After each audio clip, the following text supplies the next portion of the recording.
Hello boys and girls, welcome to another Shammy Dude, Yammy Cube, Lammy Noob, Ammy Goob, Baggy Dude, Sugar Boy Dude. I hope you drank a nice refreshing glass of Pepto-Bismol as part of your balanced breakfast this morning, because today we're talking about some of the ugliest, most nausea-inducing motorcycles ever made. Blame it on generational differences or a design ethos that prioritizes functionality over aesthetics if you want, but damn, some of these bikes are just not okay. You thought the Busa was ugly or a Ducati 999? Well, just wait, because by comparison, the bikes on today's list are viscerally grotesque. Please heed this discretion. Yammy Noob and all affiliated agents may not be deemed responsible for any feelings of discomfort, physical or psychological, caused by the viewing of these motorcycles. Any instances of whiplash caused by the physical avoidance of these images is solely the responsibility of the viewer. You have been warned. But really, today's gonna be a fun one. So sit back, relax, and let's take a look at some of the 7 ugliest motorcycles ever made.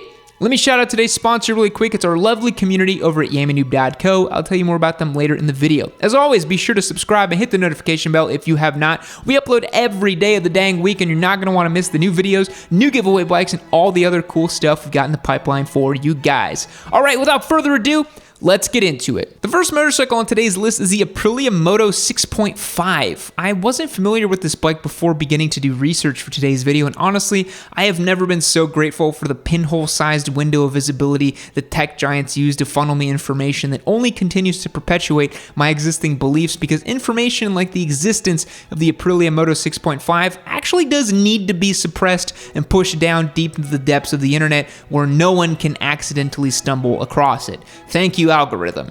I feel like every very ugly motorcycle is designed by some forward-thinking designer who is incredibly established in many different fields of design, except for motorcycling, because damn, this bike doesn't look like anything a motorcycle should look. The 90s was a fickle decade, we can agree on that. Great innovations that laid the groundwork for a contemporary society were made, but in the search to establish a new paradigm, many companies went too far. And Aprilia went too far with the Moto 6.5. It was designed by established designer Philip Stark, but in the mid-90s, while designing the Moto 6.5, he was also designing household goods like computer mice, and seemingly as a result, he made this bike look like a frickin' Tamagotchi. There isn't a straight line on this bike. The frame is round, the exhaust is round, the tail section is round. It is as if you took the forks and swing arms off just so you could roll the whole thing down a hill. This bike is the exact opposite of aggressive. It looks like it would have dissolved into the digital ether if you forgot to keep its hunger bar full. I hope to never look at this motorcycle again. The early 2000s sucked for design too. Jinko jeans, soap shoes, green ketchup, you know what I mean. Unfortunately, motorcycles were also unable to escape the same Y2K design purgatory. From 2001 until 2005, BMW made the F650CS, aka the Scarver.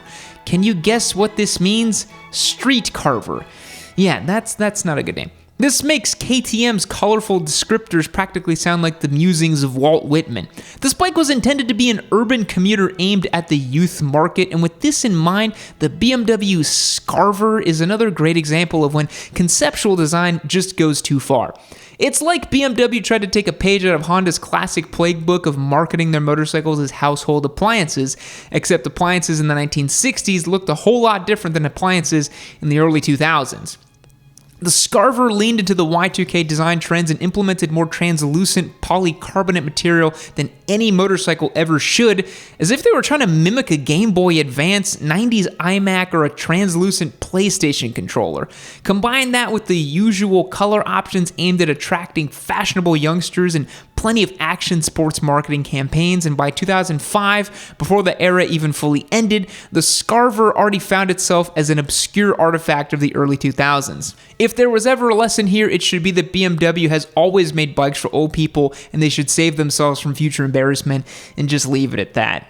I've said a few mean things about automatic bikes from Honda like the NC750, commenting about how they're boring and soulless, you know? Well, good lord, at least that bike isn't as painfully hideous as its automatic ancestor, the Honda DN01. The Honda DN01 is Honda's Frankenstein monster that combined the worst parts of a scooter, a cruiser, and a sport bike. It has plenty of plastic bodywork like a scooter, but compositionally the bike is super front heavy. The front cowl looks more like a fully loaded dirty diaper hanging off the frame than anything else. It also has an ergonomic riding position that is so lame it makes a 50-year-old on a sport touring bike look as aggressive as a MotoGP rider. The riding position on the DN01 could be described as a newly divorced tax accountant sitting in an ergonomic desk chair exercising his favorite Excel formulas on a Dell computer running Windows XP. It's not relaxed like a normal cruiser or anywhere near sporty. It is like modestly relaxed in a sensible position similar to the body language a middle-aged man used on a first date as he anxiously awaits his crab Rangoon appetizer. Eager, but modestly reserved. As I mentioned, the DN01 has an automatic CVT that Honda dubbed the human-friendly transmission. I don't think Honda thinks very highly of humans, and also sounds like it's gonna eat you as a cannibal or something. But you know who does think very highly of humans? Me! That's why I created the best online community for motorcyclists from around the world to come together and bask in the joy of motorcycling. If you go to yammynoob.co and sign up for a membership, you gain access to our Discord server where you can not only talk to other riders about every riding topic under the sun, but you also get exclusive access to all the juicy Yammy Noob behind-the-scenes content. You'll get to stream the Yamcast live before it goes out to the public, connect with me via the Yamcam to ask questions or comments, get behind-the-scenes look at all the fun stuff that doesn't make its way onto YouTube, or just chat with me on Discord. I'm on there literally every day hanging out with people. Members get a few other perks too, like discounts on gear at shop.yammy.co and discounted bike rentals from Twisted Road. Members automatically get entered to win or giveaway motorcycles as well, like the super spicy Ducati Street Fighter V4S and everything else we got going on. Head over to yammynoob.co to find out more. Here's hoping I see you on the server. So again, click the link down below, join over at yammynoob.co. This might sound like a bit of a cop-out, but any trike can be considered some of the ugliest bikes ever made. I understand that not all trikes are created equal, but the basic addition of a third wheel takes the fundamental beauty and element out of a motorcycle that they possess and just kind of craps all over it. In its purest form, a motorcycle is a bicycle with a motor, a simple machine that evolved through the core values of fun, economical transportation. In its purest form, a trike is like a potty training toilet on wheels. Nothing about a trike elicits the subconscious positive reception we feel when we see a motorcycle, like, oh hey, cool, a motorcycle. You see a trike going down the road and you're just like, oh wow, that mobility scooter needs a new muffler. I get it, it's a whole different thing. Some people aren't able to ride a traditional motorcycle, I understand that, but aesthetically speaking, a trike hurts my brain. It's like how in storytelling, humanoid creatures can be scarier than traditional monsters because they look almost human, but not being quite right. And the deviation from your assumed perception creates an unsettling feeling as your brain is unable to fill in the gaps as it normally would. That's what happens when a motorcyclist looks at a trike. It's like a motorcycle, but just not quite right. And that can be disturbing. It's common to say less is more, but for the original Ducati Multistrada 1000 DS, that is not the case. This bike needs more. It's like Ducati wanted to strip this bike down to its core elements, and then it just globbed some ill-fitting plastics that looks like a wad of chewed bubblegum. The Multistrada 1000 DS was first released in 2003, and for the time, it has all the trappings of a potentially nice-looking Ducati. It had a single-sided swing arm, under-seat exhaust, and flashy red fairing. But in execution, it looks more like the wax coating of a Baby Bell cheese wheel balled up and stuck onto a few toothpicks. The Multistrada was designed by Pierre Terblanche, who has designed many flashy, although polarizing bikes for Ducati during his tenure, like the 888, the 999, and the Multistrada, amongst others. He also designed the Royal Enfield Himalayan, which is pretty interesting. The Multistrada isn't one of those bikes that people love the look of at the time, but it has become misunderstood as time gone on and the cultural tides have shifted.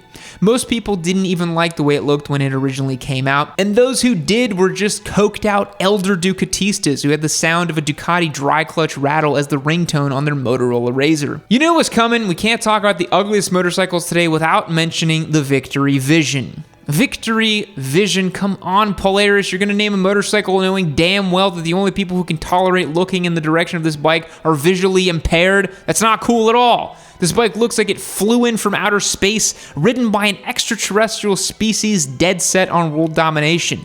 It's reminiscent of the futuristic design choices of the 50s and 60s, which we look back now as being endearing. Think of things like, oh, how cute, they thought we'd have flying motorcycles by the year 2000. But bro, the Victory Vision came out in 2010. Nothing is charming about releasing a motorcycle that is aesthetically inspired by mid-century science fiction pulp novels in the year 2010. It's as if a Hayabusa Goldwing and a 4th-gen Ford Taurus fell into a vat of radioactive material and became fused into a singular piece of monstrous aerodynamic nightmare fuel. Big touring motorcycles aren't typically thought to be the most stylish or attractive bikes, but Victory didn't have to do riders so dirty like this. American motorcycles of the past had the bar set for style pretty low, but I'd take leather tassels and chrome-studded saddlebags over whatever the hell this Michelin Man-looking space-age transgalactic tour is supposed to be. The last bike on the list today is another dishonorable mention from Honda. You were likely expecting the Honda Rune, but that would be too easy. That isn't just about you, the viewer, it is also about me, the viewee, and I think it would be fun to take a few jabs at another one of Honda's less than awesome looking bikes, the Honda Fury. Sure, it's been around since 2009, but that doesn't mean it isn't ugly or dumb. Honda geared this bike to a particular type of person who exactly that is, I'm not sure, but I'm sure as heck it ain't me. The only thing worse than a chopper is a factory chopper. The Fury is old news by now, but Honda dropped this factory custom, a bittersweet oxymoron of a motorcycle, like a lead balloon on the market as a genuine interpretation of the imperfectly perfect chopper that has a love-hate relationship in America. That was 7 oxymorons. You've made it this far into the video, so now I'm just going to cut to the chase with you.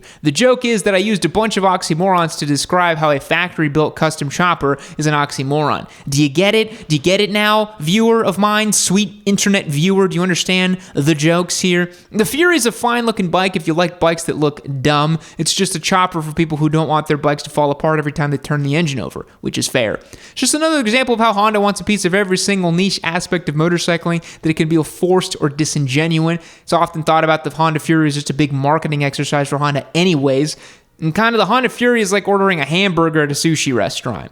I don't really know. Thanks for making it to the end of the video. You're a real one. I'd appreciate it if you subscribed if you enjoyed the video, and I'll catch you on the next one. Fact! The Grand Theft Auto franchise has lawsuits that total over $1 billion. Rockstar North has faced many legal claims of copyright and influencing young players to commit sexual and illegal acts. Goodbye.